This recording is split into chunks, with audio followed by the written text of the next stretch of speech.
Ok, perfecto. Muy buenos días a todos, tardes en España. Les agradecemos especialmente por acompañarnos hoy. Muchas gracias por estar con nosotros cada semana generando valor en conjunto. Hoy es el día de San Isidro en España. Infortunadamente, pues no se podrán ver esas festividades que habían, pero muy seguramente virtualmente lo celebrarán. Y damos un saludo especial a todos esos agricultores, al campo, a todas esas personas que trabajan por darnos alimentos a nosotros. También hoy es el Día del Maestro. El maestro es tan importante, tan fundamental en nuestras vidas y tenemos maestros en la casa, nuestros papás son nuestros maestros, nuestros amigos son nuestros maestros, ¿sí? Pero esos maestros que todos los días planean ir a las aulas de clase a compartir su conocimiento y a conectarse con las personas. Gracias y feliz día para todos hoy. Estoy hablando de emociones, estoy muy emocionado. Ya nuestra invitada nos hablará mucho más de emociones, pero hoy estoy muy feliz porque tengo a una súper invitada para que hablemos hoy de emociones. Entonces, primero les voy a contar quién es nuestra invitada, nada menos que Paloma Fuentes González, queridísima por todo el mundo. Es médico especialista en medicina del trabajo y en psiquiatría legal y forense. Es máster en la valoración del daño corporal. Es life coach y coach de salud.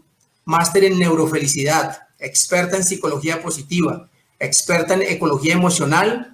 Mediadora sanitaria y organizacional. Experta en resolución de conflictos. Consultora en felicidad personal y organizacional. Divulgadora y conferencista. Gerente de felicidad, ya vamos a hablar un poco de ese término, coordinadora del Grupo Funcional de Felicidad Organizacional en la Asociación Española de Médicos del Trabajo, profesora del Máster de Psicología Positiva de la UJI de Castellón y del Máster de Organizaciones Saludables de la Universidad Miguel Hernández en Alicante y creadora del concepto Hapitóloga. Qué lujo de ponente que tenemos hoy. Además de todos esos títulos y esos cartones, es un ser humano bellísimo. Paloma, muy buenos días. Gracias por estar con nosotros.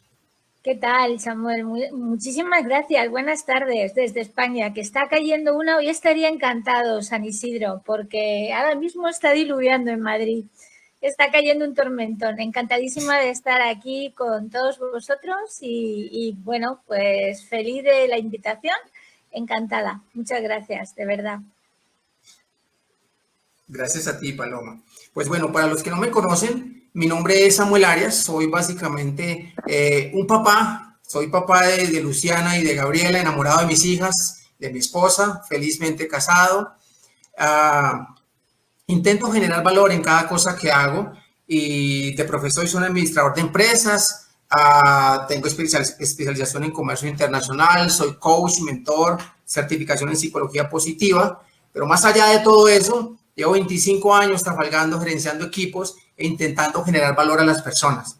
Nace Bitox con la idea de acompañarlos en esta crisis tan complicada para poder entrar a sus casas y decirles, oiga, esto va a pasar como todas las cosas que han pasado, pero seguramente van a necesitar algunas herramientas y por eso cada semana les traigo un experto para que nos aporte.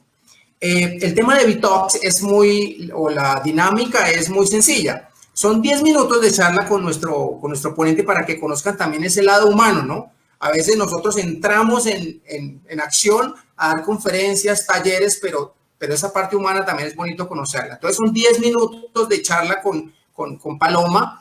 Después le damos 40 minutos para que ella haga su ponencia hoy del poder de saber regular las emociones, que nos trae cosas buenísimas. Y después hacemos una sesión de preguntas. Entonces los invito a que saluden de donde nos acompañan. Las preguntas que ustedes tengan las van generando para poder, digamos, adelantar tiempo. Entonces, bienvenidos todos a este nuevo Bitox y gracias, Paloma, de nuevo. A mí me encanta mucho, Paloma, el tema de la salud mental. Cuando hablo de emociones, lo relaciono a la salud mental, porque al final el tema de, digamos, de emociones está muy relacionado a hacer ejercicio, alimentarse bien, a cuidarse, es la salud en general. Pero la salud mental es muy importante y de eso seguramente hoy nos vas a hablar. Pero antes de entrar en materia, Paloma querida, Sigue, por favor. No, lo que te iba a decir es que a mí el concepto de, fíjate que soy médico, el concepto de salud mental creo que hay que revisarlo, Samuel. A mí no me gusta el tema hablar de salud mental porque en el concepto de salud que yo he desarrollado y que desarrollo cada día en el proyecto que llevo a cabo en la empresa donde trabajo y bueno, pues en más sitios, en las conferencias y demás, realmente la salud no solamente es la ausencia de enfermedad o ese estado de máximo bienestar físico, mental y social del que habla la Organización Mundial de la Salud, en una definición, por cierto, que hizo en 1948 y que todavía no ha cambiado. Ha introducido pequeñas innovaciones, pero realmente lo sustancial no ha cambiado. Y yo creo que el mundo ha cambiado mucho desde 1948, ¿no? Entonces, nosotros entendemos, yo entiendo en este caso, que la salud es bastante más que no estar enfermo. Es aquel estado que te permite llevar adelante lo que te propones. Y desde ese punto de vista, la salud mental creo que hay que sustituirla. Evidentemente tiene un apartado, aquellas personas que realmente tienen una patología y que tienen que ser tratadas por especialistas y demás, pero lo que entendemos habitualmente por salud mental creo que deberíamos de dedicarla más a un concepto que yo denomino de calidad mental.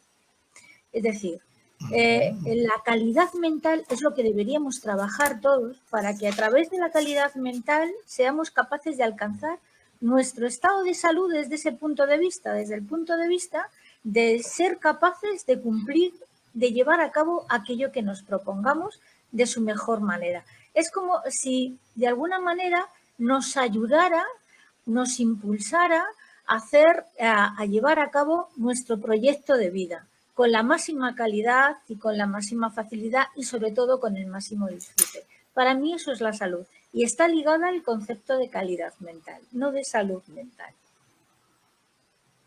Maravilloso. Empezamos aprendiendo, Paloma, gracias. Muy bien, muy bien.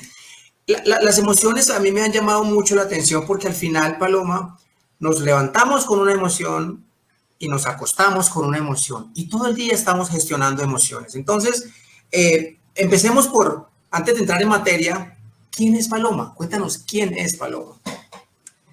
Pues es una mujer normal, que siempre tiene ganas de aprender, que siempre tiene ganas de avanzar, sobre todo en el aprendizaje, que disfruta de cada día, o al menos intento disfrutar, que tengo malos momentos como todo el mundo, es decir, no creamos que, no, tengo muchos malos momentos, pero sí es verdad que intento hacer fácil mi día y sobre todo el día de las personas con las que convivo. Soy una abuela enamorada de mis nietas, fundamentalmente, una enamorada del arte románico, una enamorada de la música de Vivaldi, de la música clásica en general y del cello en particular. No sé, te podría decir muchas cosas. Fundamentalmente creo que soy una persona que nunca deja de aprender. Te cuento una anécdota. Yo soy una gran viajera, que no te he contado, soy una gran viajera, Samuel. Entonces, y me encanta viajar en barco. A mi pareja y a mí nos encanta viajar en barco. Y entonces, bueno, pues en uno de los cruceros que hicimos, de los viajes que hicimos, llegamos a Sochi, a Sochi, una ciudad rusa, ¿no? Donde tuvieron lugar unos Juegos Olímpicos. Y entonces había un podium con el primero, el segundo, con la medalla de oro, la medalla de plata y la medalla de bronce. Lo dejaron allí pues para los turistas, ¿no? La verdad es que es una ciudad magnífica que me es absolutamente recomendable. Pues yo me puse en el segundo lugar, en el de la medalla de plata, porque me parecía que si me ponía la de arriba era como si hubiera llegado allá y ya no tuviera nada que hacer y yo quiero seguir aprendiendo y quiero seguir mejorando. Entonces todo el mundo se hacía la foto de la medalla de oro y yo me la hice la de plata, porque yo quiero seguir mejorando y aprendiendo. Entonces, bueno, quizá eso resume un poco quién es Paloma. Qué bella, qué bella. Ya, mira, ya estamos aprendiendo dos cosas. Primero, calidad mental, importante. Y segundo, estudiantes de la vida. Buenísimo. Sí. Bueno, sé que eres la superabuela. Las abuelas son esas mujeres alcahuetas, cómplices, es el amor a flor de piel. Cuéntanos de tus nietas, ¿cómo es tu experiencia de abuela? Bueno, yo no he sido nunca, fíjate, una madre muy entregada, porque profesionalmente siempre he tenido mucho trabajo y además lo digo públicamente porque soy muy sincera, quiero decir, digo las cosas. Entonces, siempre tengo la sensación de que tenía que haberle dedicado más tiempo a mis hijos, ¿no? Y eso es algo que desde el punto de vista de aprendizaje es un aprendizaje importante de vida, Samuel. Por eso me gusta cuando dices un enamorado de mis hijas, porque eso entiendo que es dedicarle también tiempo, conlleva dedicarle tiempo. Bueno, a mí me gustaba dedicarle más tiempo a mis hijos, lo intento ahora. Bueno, ser abuela, te puedo decir que es lo mejor que me ha pasado nunca. O sea, lo vivo como no viví la maternidad. Entonces, es que mis nietas son dos bombones espectaculares. Además, voy a ser abuela por tercera vez, ya lo digo públicamente, que me hace una ilusión loca. Y entonces, la verdad es que lo vivo como, bueno, pues como un milagro, como un regalo, porque voy siguiendo a mis nietas cómo van creciendo, cómo van aprendiendo. Evidentemente, con las circunstancias que estamos viviendo, pues llevo 2 meses sin verlas directamente, intento conectar con ellas todo lo que puedo. Y la verdad es que es un auténtico regalo. O sea, mirar a mi Julia y mirar a mi Juno, vamos, es que se me cae la baba. En España decimos que se me cae la baba, pues es que me las comería enteras, lo disfruto muchísimo. Y luego tengo 2 nietos por parte de mi marido, de mi pareja, y entonces la verdad es que somos felices abuelos de 4 nietos maravillosos, que es una, bueno, lo mejor que nos ha pasado, y lo digo de verdad. Yo le digo a mi Julia, que es mayor porque Juno es pequeñita todavía, no tiene 2 años, pero Julia, que ya tiene 4 casi, pues le digo, Julia, cuando todo esto pase, nos iremos a viajar a ver el mundo. Y me dice, ¿sí?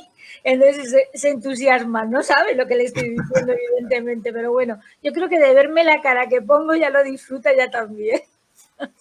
Se te nota esa felicidad cuando hablas de tus nietas. Total. ¿Cómo en estos es decir, no hablar del COVID-19 es imposible, es imposible. Y parte de lo que nos trae hoy justamente es eso. Me gustaría, Paloma, que nos contaras, porque le sirve a las personas que nos están acompañando hoy, cómo estás viviendo estos tiempos de pandemia, de crisis con tu familia. ¿Qué aplicas de lo que conoces? ¿Cómo lo vives? Mira, yo creo que como todos nosotros ya llevamos 2 meses y como casi todos he pasado por distintas etapas, ¿no? La primera, a mí no me cogió de sorpresa, tengo que decir que yo tenía una cierta ventaja sobre los demás, porque mi hijo pequeño estaba en China. Y entonces a finales de enero yo me traje a mi hijo de China a Madrid, a España, y ya veía que era lo que estaba pasando, ya me había informado, ya intentaba saber qué era un poco lo que nos podíamos encontrar. Y bueno, te contaría cosas que no merece la pena, pero realmente a mí me sorprendió la tranquilidad con la que las autoridades sanitarias se tomaron el tema del COVID, sinceramente. Yo cuando mi hijo vino de China, que entonces no había nada, era a finales del mes de enero, yo le obligué a estar 14 días confinado, porque mi marido es una persona de alto riesgo, la madre de mi marido, mi suegra, es una persona de 94 años y mi madre tiene 90 años. Y entonces, evidentemente, yo ya sabía que era una enfermedad que tenía más prevalencia y más gravedad en las personas de mayor edad y, por lo tanto, por prudencia, aunque no había absolutamente nada, yo obligué a mi hijo, que además lo hizo encantado el pobre, porque también sabía de dónde venía y qué era lo que estaba pasando en China, y se quedó 14 días confinado en su casa antes de poder saludar a mi madre. Bueno, lo que te quiero decir es que yo ya veía, yo me puse mascarilla ya a finales del mes de febrero, es decir, yo ya hice una serie de cosas que probablemente ahora, cuando lo escucho, bueno, en fin, eso es otro tema. La cuestión es que he pasado por todas las etapas. He pasado por una etapa de, fíjate qué cambio y qué curioso. Y fíjate lo que, pues, el miedo de saber que fuera hay un enemigo importante que nos puede afectar y nos puede costar la vida. Hacer meditación, planificar el día, teletrabajar todos los días, que yo ya teletrabajaba una vez por semana, pero bueno, esto es organizarse de otra manera. Después he pasado también por el cansancio, por la incertidumbre. El miedo controlado, ¿de acuerdo? El miedo controlado. Pero también he pasado por una fase de miedo no controlado, ¿eh?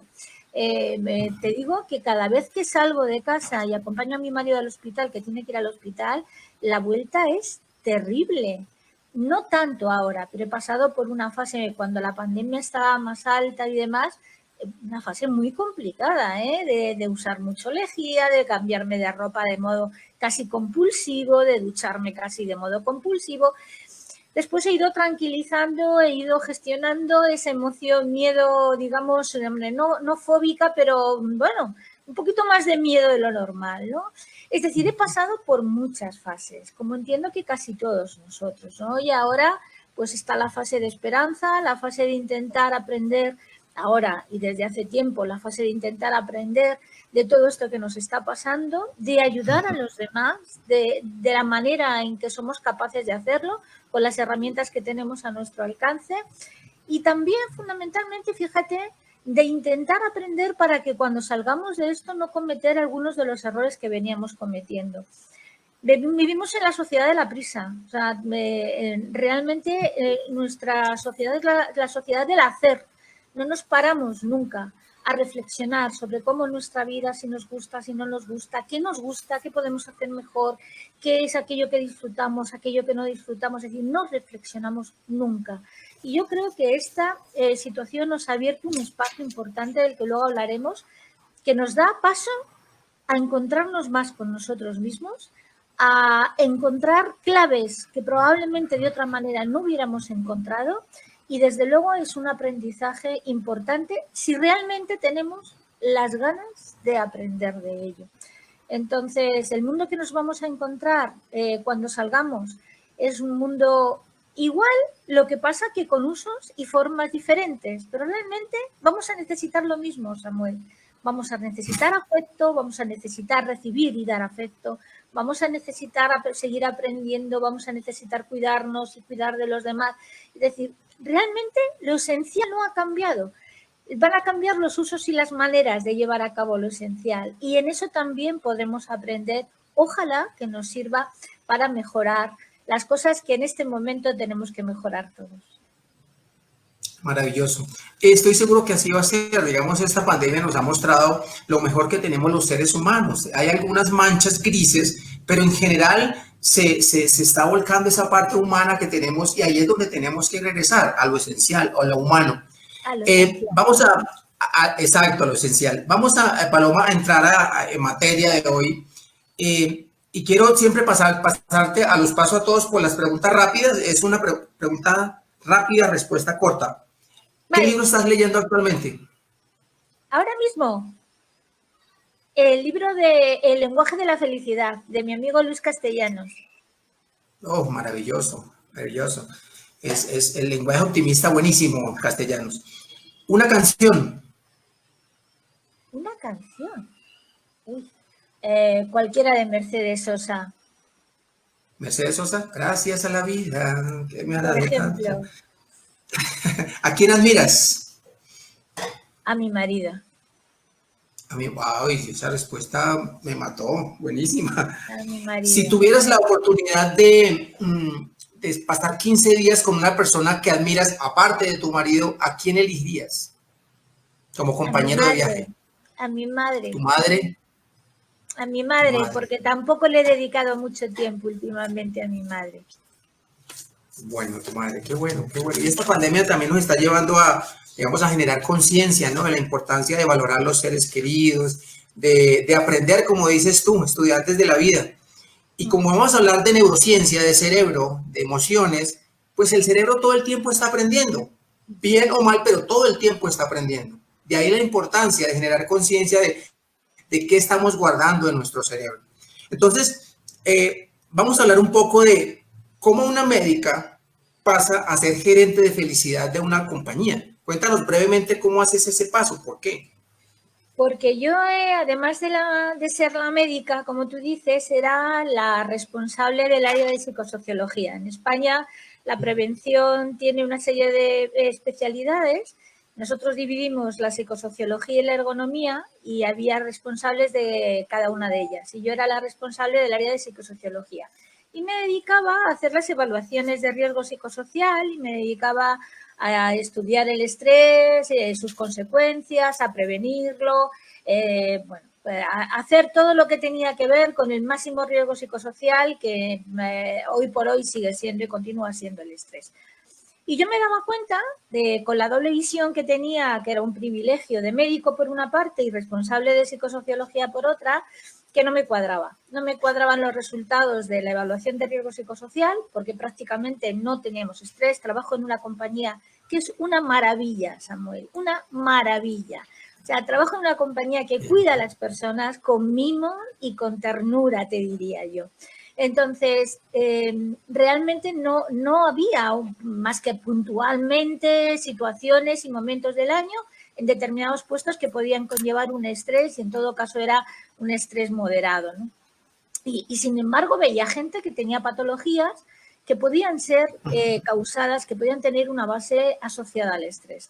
Y empecé a estudiar todo lo que era la psiconeuroinmunología, todo lo que es la parte efectivamente de emociones, todo lo que tiene que ver con la mente. Empecé a apasionarme y llegué a la conclusión de que no tener estrés es imposible. Es decir, que estamos tratando el estrés como si fuera negativo cuando realmente el estrés es una gozada, es un regalo de la naturaleza.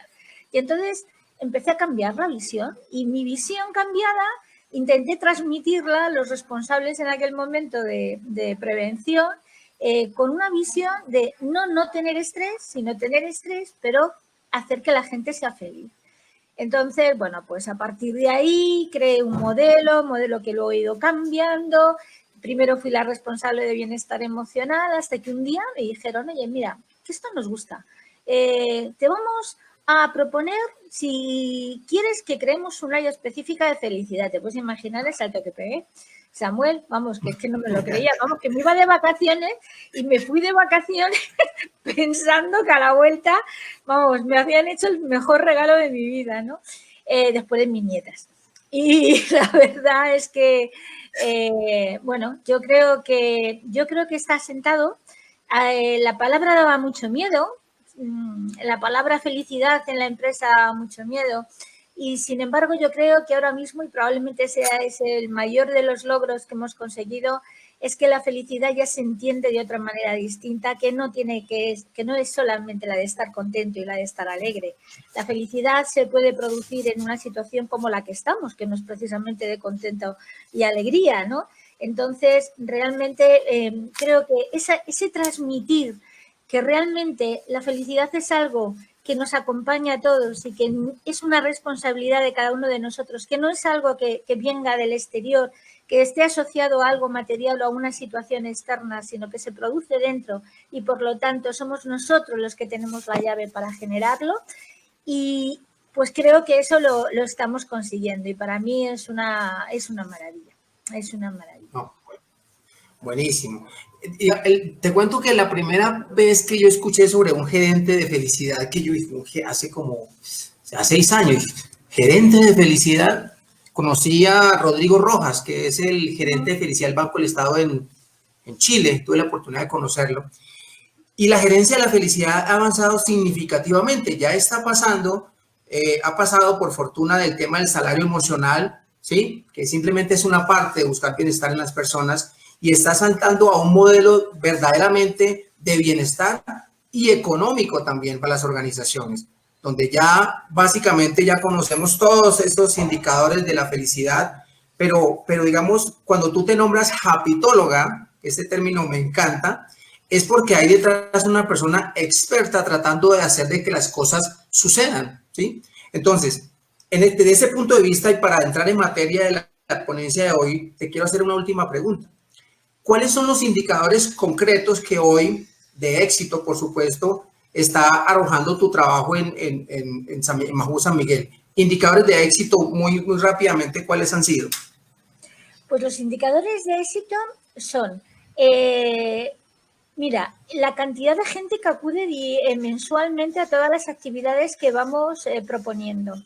que van aumentando exponencialmente, no solamente desde el punto de vista personal, es decir, asistiendo presencialmente, sino que todas las grabaciones que hacemos de las conferencias, las charlas, los desayunos con diamantes, todo eso se graba y la gente entra de una forma muy importante, aumentando significativamente.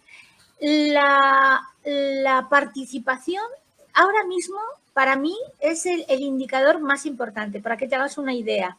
El año pasado hicimos un proyecto, un programa que se llamaba Aguas de Felicidad, orientado exclusivamente a toda la parte de personas que trabajan en el área comercial, que son personas que no van a una oficina normalmente, sino que tienen coche y trabajan con su coche visitando restaurantes, bares, cafeterías y demás, ¿no? Es decir, tienen una forma especial de vincularse, ¿no?, al resto de las personas. Entonces, generamos un proyecto muy bonito que se llamaba eso, Aguas de Felicidad, entendiendo que era una forma de ganar conciencia y de ganar vínculo al concepto de felicidad. Bueno, pues participaron de media el 56% de las personas. Es una barbaridad, Samuel. Es muchísimo. Para que te hagas una idea, una participación de éxito es un 30%.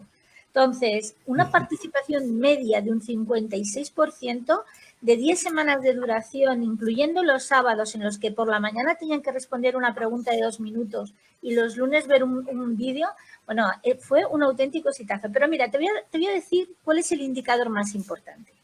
El indicador más importante es cuando me subo en el ascensor y alguien me dice, Paloma, he compartido el vídeo de quien sea, el desayuno con diamantes de quien sea, con mi padre, y quiero darte las gracias porque le ha encantado, porque se ha emocionado.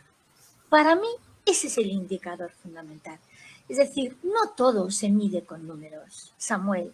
Y en felicidad mucho menos, porque estamos hablando de algo fundamental, que es el interior de las personas.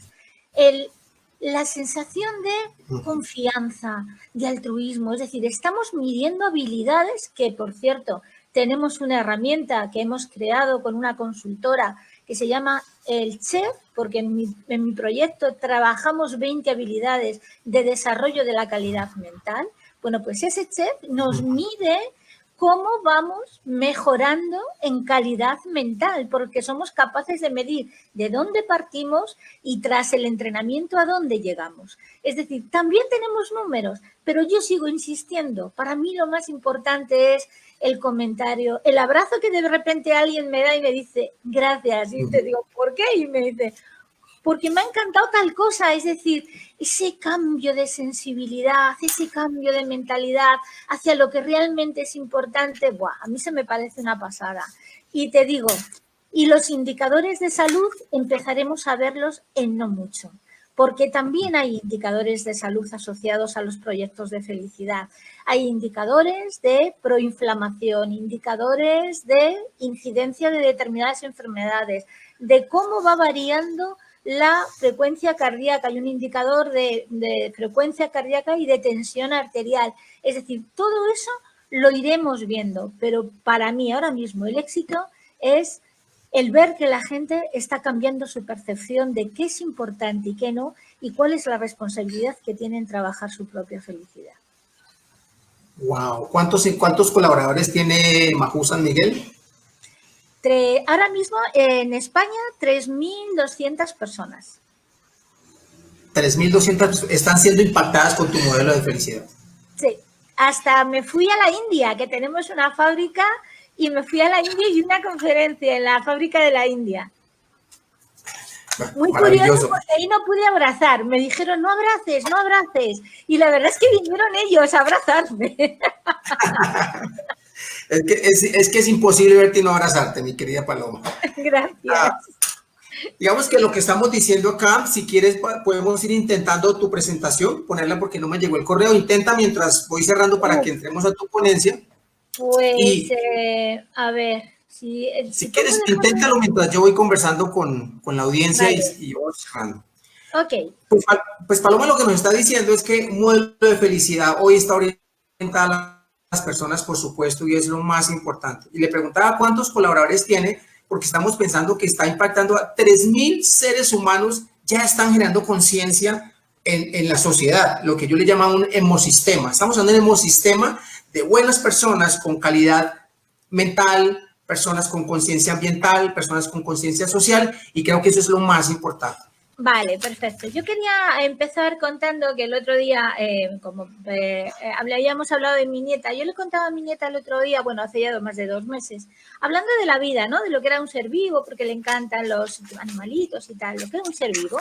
Y cuando yo era jovencita, la definición que nos daban del ser vivo era que son aquellos seres que nacen, crecen, se reproducen y mueren, ¿vale? Nosotros estaríamos, pues dependiendo de la edad que cada uno tenga, en una de estas fases, ¿de acuerdo?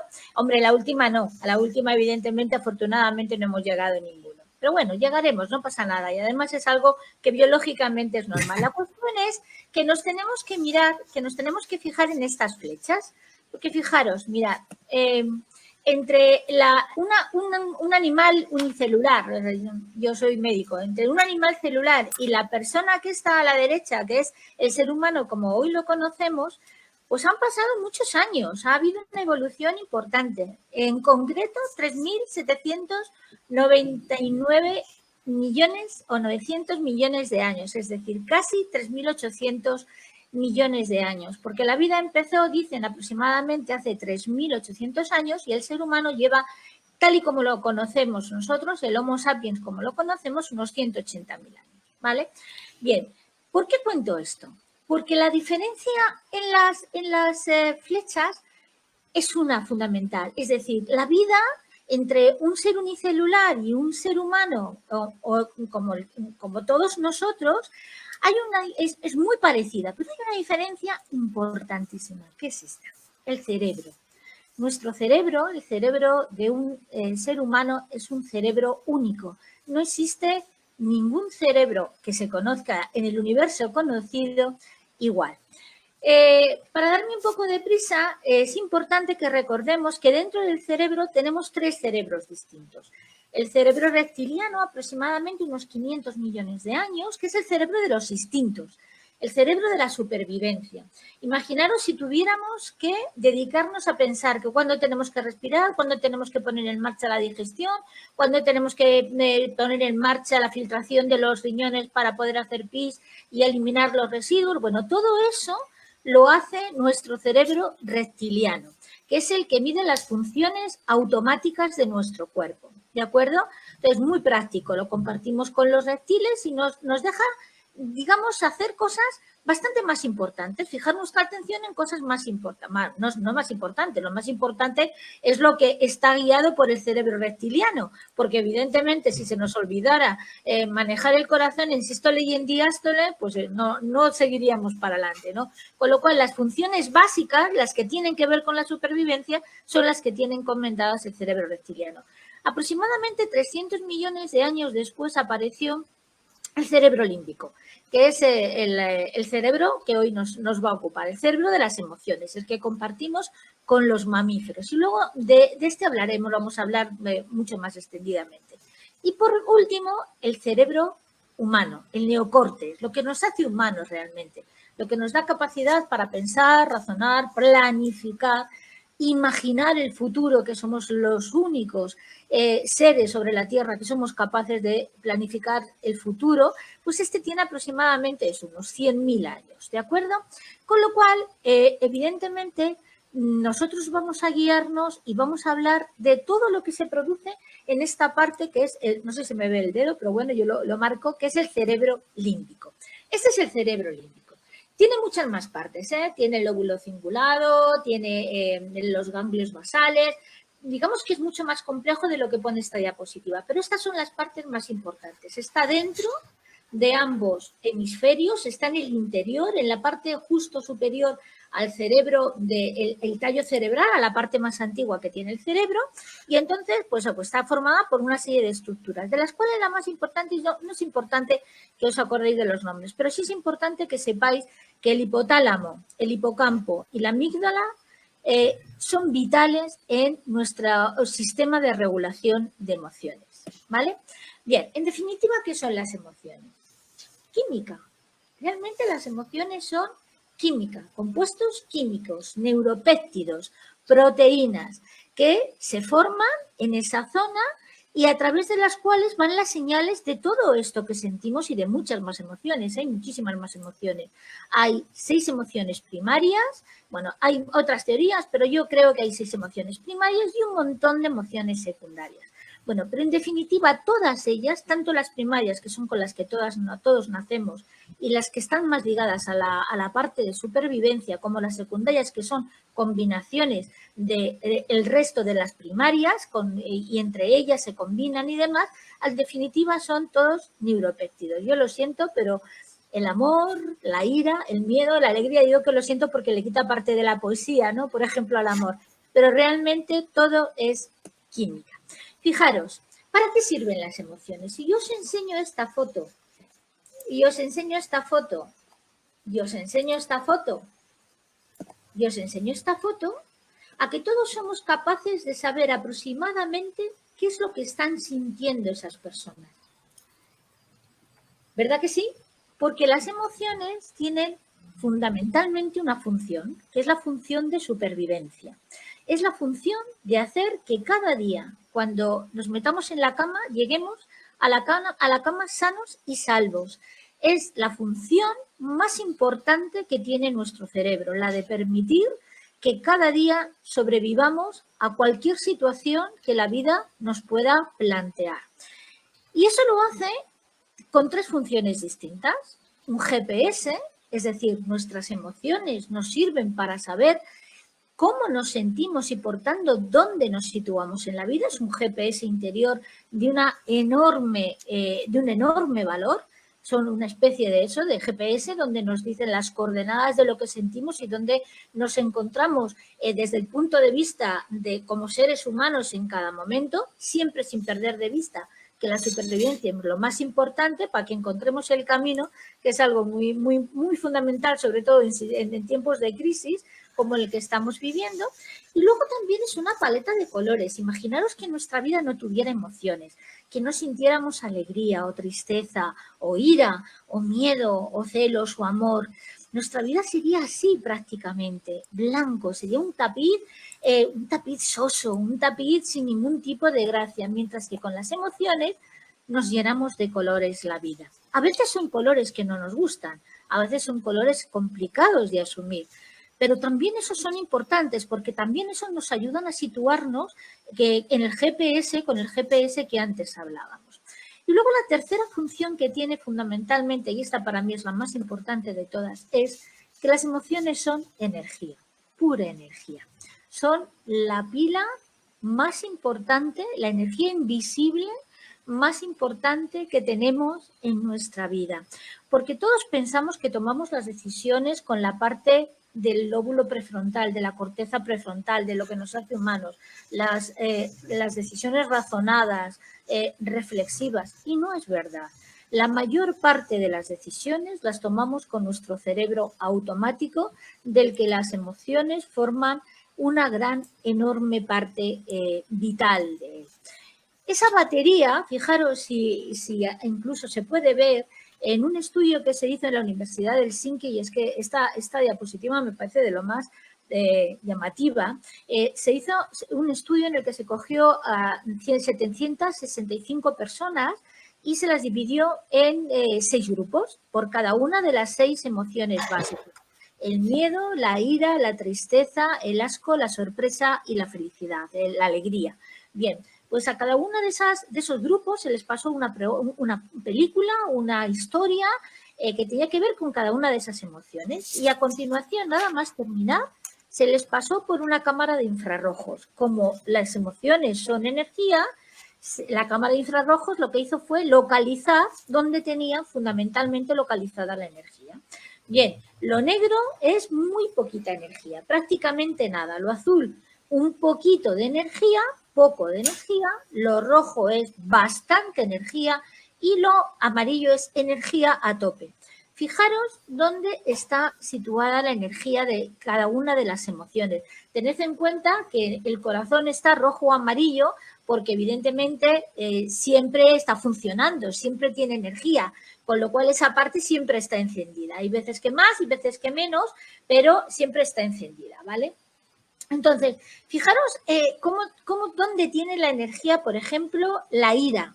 Anger, la energía ira es aquella que aparece cuando un obstáculo surge en nuestra vida y nos impide seguir avanzando.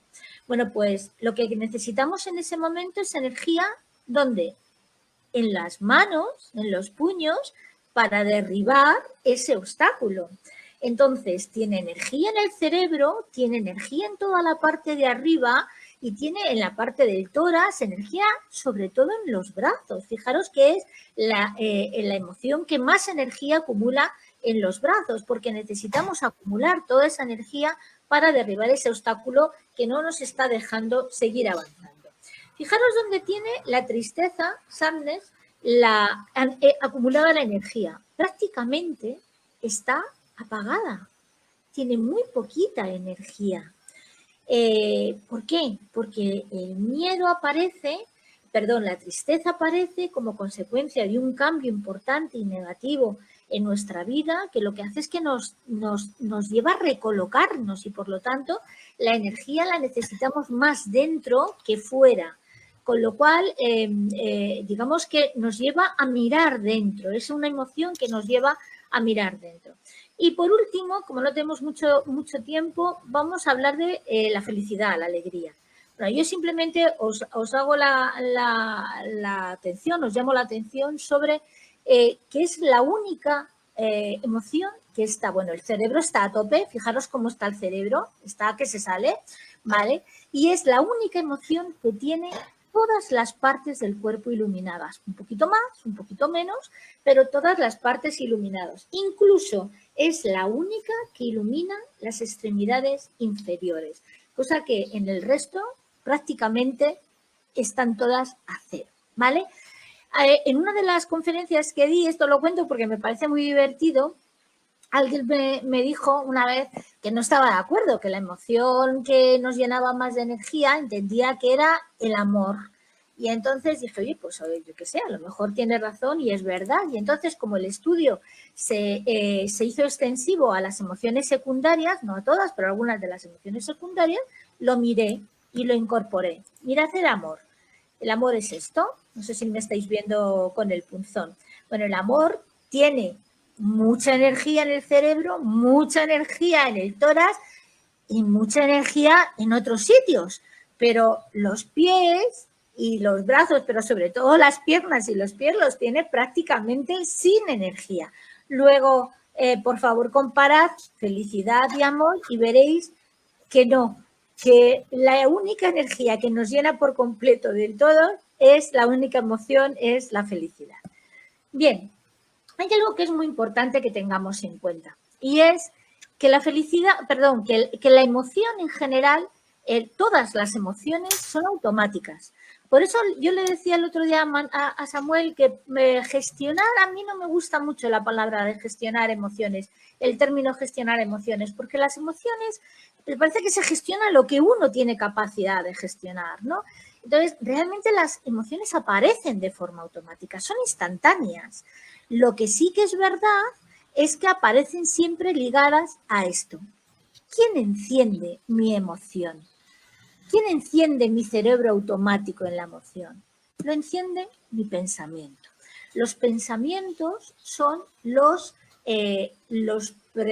prolegómenos, el que da lugar, el que genera la emoción. Es decir, siempre una emoción es secundaria a un pensamiento.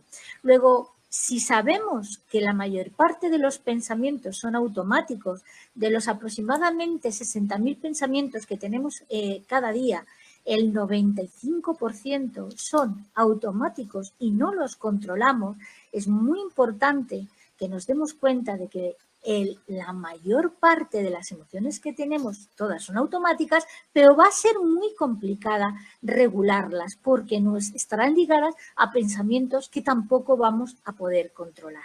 ¿De acuerdo? Aunque sí es verdad, fijaros, y esto es una cosa que salió, se investigó hace no mucho, parece que hay una pequeña franja de tiempo entre que pensamos un pensamiento de forma automática, vamos a llamarlo así, y hacemos consciente el pensamiento. Es decir, nuestro cerebro piensa por nosotros y entre que piensa por nosotros y que hacemos consciente ese pensamiento transcurren 0,25 segundos. Fijaros, estos 0,25 segundos serían como el tiempo, la herramienta perfecta en la que yo soy capaz de cambiar el signo de mi pensamiento.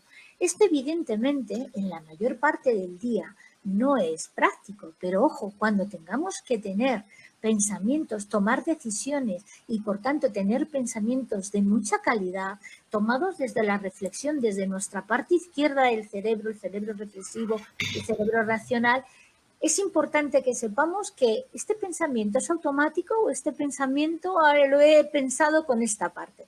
En definitiva, pensamientos son los antecesores de las emociones. Las emociones son automáticas. La mayor parte de los pensamientos también, pero somos capaces de cambiar el signo de nuestros pensamientos entrenando nuestro cerebro adecuadamente. Bien, ¿cuál es el problema de no regular las emociones? El problema de no regular las emociones es lo que yo llamo y otras personas llaman las emociones atrapadas. Es que nos quedamos atrapados en las emociones. No hay emociones buenas o emociones malas. Hay momentos en que la ira es una emoción necesaria, momentos en que la tristeza es una emoción necesaria y momentos en los que el miedo, como por ejemplo la situación en la que estamos viviendo y que nos mantiene confinados en casa, si no hubiera sido por el miedo, no nos hubiéramos mantenido confinados en casa con la misma facilidad, entre comillas, a pesar de todo, es decir, con la misma naturalidad, vamos a decirlo así, con la que llevamos todo este tiempo confinados. Es el miedo el que nos facilita el que estemos aquí. ¿El problema cuál es? El problema es cuando se queda enganchada la energía que toda emoción lleva, se queda enganchada dentro y no solamente no somos capaces de expulsarla fuera cuando son emociones complicadas de digerir, sino que además nos atrapan y nos dejan así atrapados dentro de la emoción y la emoción atrapada dentro de nosotros. Por eso es tan importante regularlo, porque en ese momento las emociones nos enferman. Las emociones atrapadas, todos los que me estáis escuchando, pensad, una emoción atrapada es una emoción que más tarde o más temprano va a producir una enfermedad, va a producir un problema. Y la mayor parte de las personas que acuden al médico con un síntoma, el que sea un dolor de cabeza, no hablo de enfermedades importantes, hablo de lo que habitualmente casi todos los médicos oímos cada día: dolor de cabeza, dolor de tripa, palpitaciones, tensión arterial alta, dolor de cuello, dolor de espalda, es decir, lo que es hoy por hoy la prevalencia más importante de enfermedades con las que las personas acudimos a nuestro médico cada día, la mayor parte, insisto, corresponde a una emoción, una energía que no ha salido adecuadamente, que no hemos sabido echar al exterior, expulsar al exterior adecuadamente después de haber cumplido su función. Insisto, no hay emociones buenas o malas, hay emociones, todas son buenas, emociones útiles, y una vez que han sido útiles hay que deshacerse de ellas, ¿de acuerdo? Y seguir adelante. Por lo tanto, antes decíamos que la calidad emocional es la capacidad de regular, fijaros que no hablo de inteligencia emocional, que es un concepto importante, aquel que nos permite identificar, entender, comprender y manejar las emociones propias y las emociones de los demás. A mí me encanta hablar del concepto de calidad emocional. Y la calidad emocional, que sería prácticamente lo mismo, nos lleva, se trabaja como parte de la calidad mental que trabajamos nosotros en todo el área de nuestro proyecto de felicidad. Por lo tanto, equilibrar las emociones, tener esa calidad emocional que os estoy comentando, significa 4 pasos fundamentales: identificar la emoción, comprenderla, hacerla nuestra, utilizarla, ¿vale? Aplicarla y después regularla. ¿Regularla qué es? Primero bajarla de intensidad y después terminar ya con ella. Es decir, bajarla tanto de intensidad que nos haga que la hagamos desaparecer, que podamos llegar a hacerla desaparecer. La calidad mental y, por tanto, la calidad emocional tiene que ver con 4 áreas fundamentales de nuestro cerebro. Trabajar estas 4 áreas es muy importante. Es trabajar la conciencia, trabajar la salud física de nuestro cerebro. Un cerebro sano es importantísimo. Trabajar la coherencia y trabajar la flexibilidad de nuestro cerebro. Y vamos a ver algunos inputs de cómo trabajar para la regulación emocional trabajado desde cada una de estas áreas. En la parte de conciencia es fundamental una cosa. Fundamental es la respiración. Fijaros, cuando tenemos miedo, tenemos que identificar el miedo. Pero cuando el miedo llega a un punto en que es tan importante que nos atrapa y puede llegar a quedarse dentro de nosotros y nos bloquea, es decir, nos impide continuar sana y saludablemente, lo que tenemos que hacer es respirar, pararnos y respirar. Hay una respiración de rescate que se llama así, respiración de rescate, en la cual simplemente haciendo una inspiración profunda, contando hasta 7, manteniendo la respiración en nuestro abdomen, también contando hasta 7, y después expulsando en una expiración larga, contando hasta 9. Ese aire, eso realizado durante 1 minuto, nos baja inmediatamente la intensidad de la emoción. Insisto, identificamos la emoción y cuando nos está bloqueando, hace que nos sintamos realmente mal, nos paramos, respiramos y la bajamos. Y si necesitamos volver a respirar, vamos a volver a bajarla hasta que notemos que realmente la intensidad de esa emoción está minimizándose dentro de nosotros, lo cual lo vamos a notar rápidamente porque nos vamos a sentir mucho mejor y porque nos va a desbloquear inmediatamente. Con lo cual, esto es fundamental. Por favor, acordaros, lo primero, identificarlo. Y lo segundo, cuando notemos que una vez identificado nos está bloqueando, porque la intensidad es importante, respiremos. Es una herramienta mágica. Y además, fijaros, cuando inspiramos y cuando inspiramos por la nariz, ocurre algo que no ocurre cuando respiramos por la boca. Instantáneamente nuestro cerebro conecta con el sistema límbico, precisamente, y nuestro hipotálamo produce serotonina, la hormona de la calma. Eso no pasa cuando respiramos por la boca. Hay unos estudios maravillosos de neurociencia que ven que cuando respiramos, y se aplica mucho en mindfulness, cuando respiramos por la nariz, instantáneamente producimos serotonina, la hormona de la calma y de la tranquilidad. Entonces, es instantáneo. Esta herramienta es enormemente valiosa. La segunda parte es el cerebro coherente, el cerebro que tiene que ver con autoconocimiento, es saber que lo que pensamos, lo que sentimos, lo que decimos y lo que hacemos está en consonancia, está en armonía, porque la armonía, fijaros, es fundamental en todo, también en la salud. Y de hecho, la armonía es la base de nuestra fisiología, de nuestra homeostasis, que es la base de nuestra salud. En definitiva, ¿cómo trabajar la coherencia en las emociones? Escuchándonos. Tenemos que escuchar qué pensamos, escuchar nuestros propios pensamientos. La persona con la que más hablamos al cabo del día somos nosotros. Nos estamos parloteando constantemente y la mayor parte de las veces los mensajes que nos lanzamos no suelen ser positivos, suelen ser bastante duros con nosotros mismos. Escuchémonos, ¿qué nos decimos? Hagamos conciencia, hagamos consciente lo que nos decimos. Y una vez que hagamos consciente eso, ¿con qué palabras lo hacemos? ¿Qué palabras utilizamos habitualmente?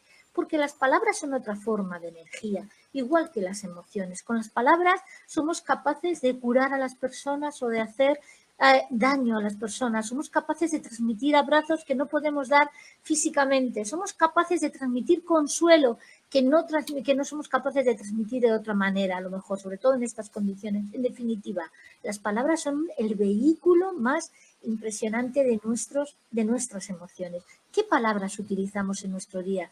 Con nosotros y con los demás. Por lo tanto, es fundamental que nos conozcamos para ser coherentes y trabajar la armonía emocional desde la coherencia. Tenemos que dedicarnos un espacio a nosotros mismos cada día que nos sirva para conocer partes de nosotros que habitualmente no conocemos. Conciencia de nosotros mismos.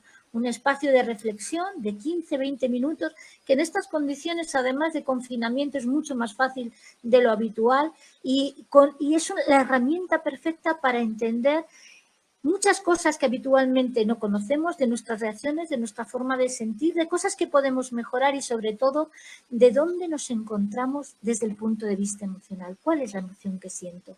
¿Cuáles son las que he sentido? ¿Cómo mejoro mi calidad de vida en base a utilizar mejor las emociones? En definitiva, un espacio de autoconocimiento. El cerebro flexible es aquel que nos permite tener una visión mucho más grande de la vida. Es ver donde habitualmente no vemos. Es, en definitiva, resignificar las cosas.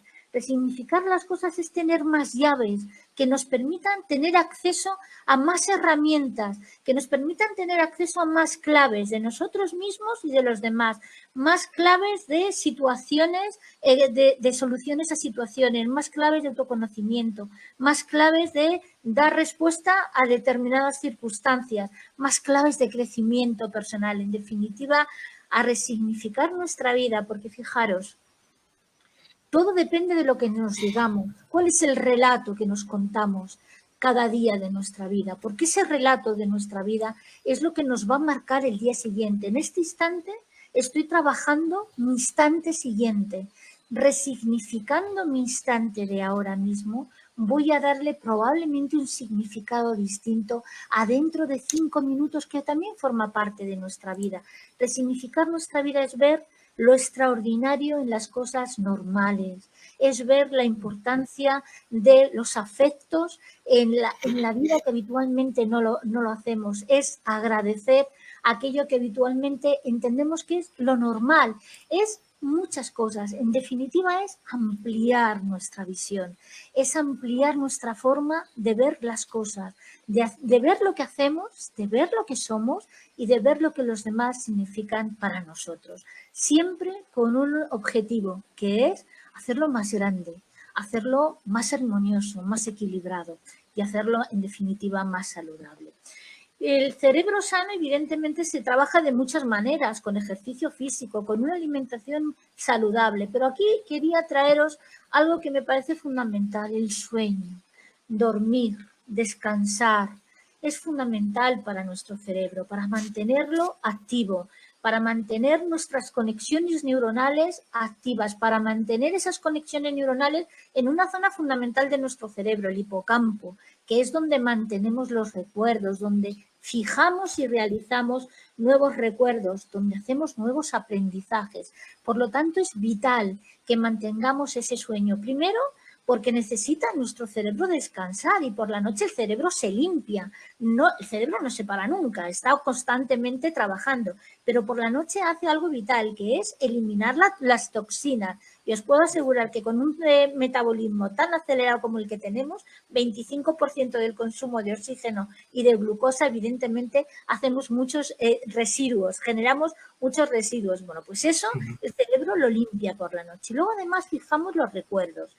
Aprendemos durante el día, pero realmente el proceso de aprendizaje se fija y es la parte de la noche, la parte del sueño es vital para que al día siguiente lo hayamos incorporado a nuestra memoria. Entonces, es vital que durmamos bien. 7 horas, entre 7 y 8 horas es el sueño adecuado. En estas condiciones de crisis, cuidad muchísimo vuestro sueño, todo, cuidad en la alimentación, cuidad también el ejercicio, pero el sueño es importantísimo. Y en situaciones de no crisis también. Hay que mimar el sueño porque el sueño es salud para nuestro cerebro. Y lo siguiente son las relaciones sociales. Fijaros, nuestro cerebro se alimenta de 3 cosas. Se alimenta realmente, es decir, se nutre de 3 cosas. De oxígeno y de glucosa vitales y de afecto.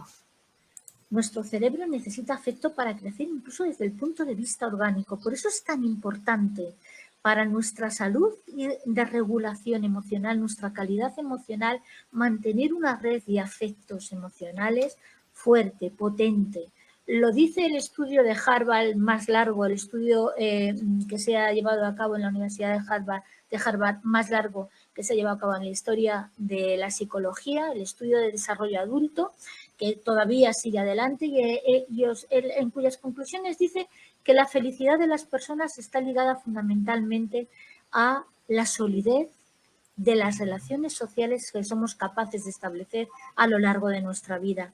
Con nuestra familia, con nuestra pareja, con nuestros amigos, con nuestros compañeros de trabajo, con nuestros vecinos, con la gente con la que convivimos cada día y con los que no convivimos también, porque realmente estamos todos absolutamente unidos. En definitiva, establecer esa red social, mantenerla viva, cuidarla, mimarla, es fundamental para regular nuestras emociones. Por tanto, tenemos que hacer del afecto nuestra prioridad.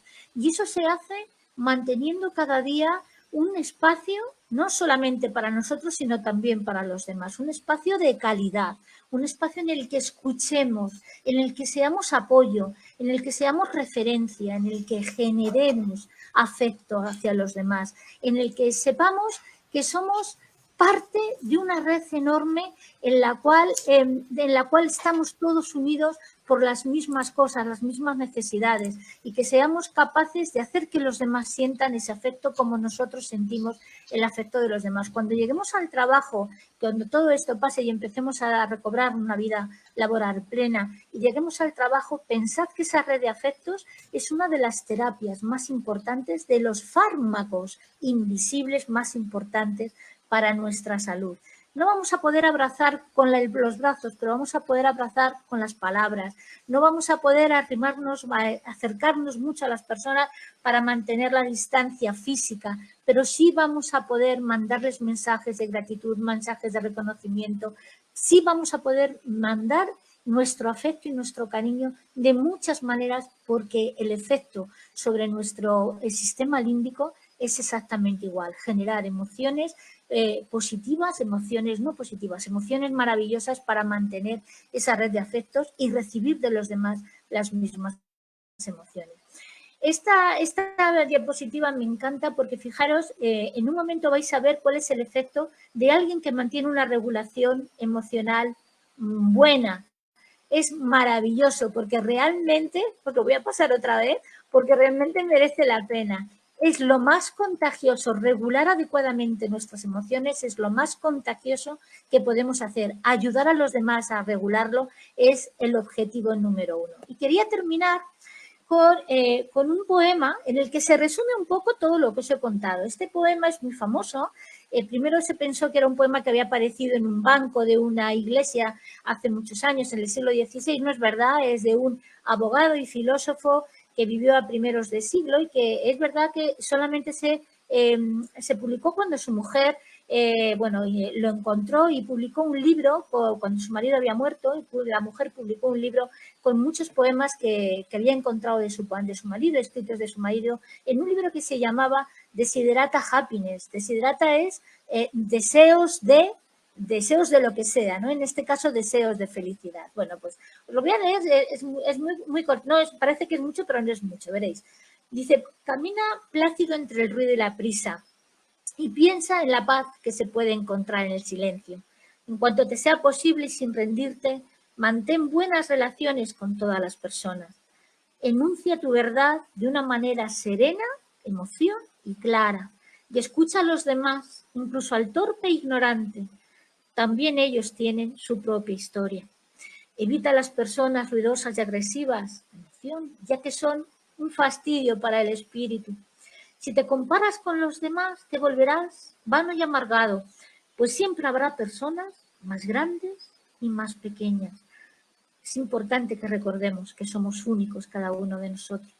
Disfruta de tus éxitos, lo mismo que de tus fracasos. Mantén el interés en tu propia carrera, por humilde que sea. Es un verdadero tesoro en el fortuito cambiar de los tiempos. Sé cauto en tus negocios, pues el mundo está lleno de engaños, mas no dejes que esto te vuelva ciego para la virtud que existe. Hay muchas personas que se esfuerzan por alcanzar nobles ideales. La vida está llena de heroísmo y lo estamos viendo cada día, ¿verdad? Sé sincero contigo mismo, en especial no finjas el afecto.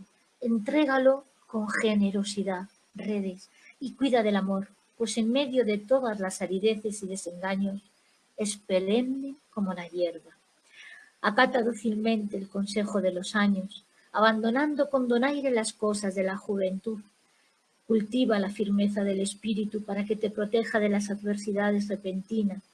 Muchos temores nacen de la fatiga y la soledad.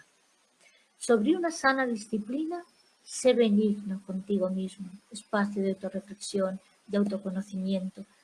Tú eres una criatura del universo, no menos que los árboles y las estrellas. Tienes derecho a existir, y sea que te resulte claro o no, indudablemente el universo marcha como debiera. Aceptación, ¿verdad? Por eso debes estar en paz con Dios, cualquiera que sea tu idea de Él, y sean cualesquiera tus trabajos y aspiraciones. Conserva la paz con tu alma en la bulliciosa confusión de la vida. Incluso con sus farsas, penalidades y sueños fallidos, el mundo es todavía hermoso. Admíralo y esfuérzate por ser feliz. Eso es lo que yo os deseo a todos, que os esforcéis por seguir siendo felices o serlo un poquito más cada día. Muchísimas gracias.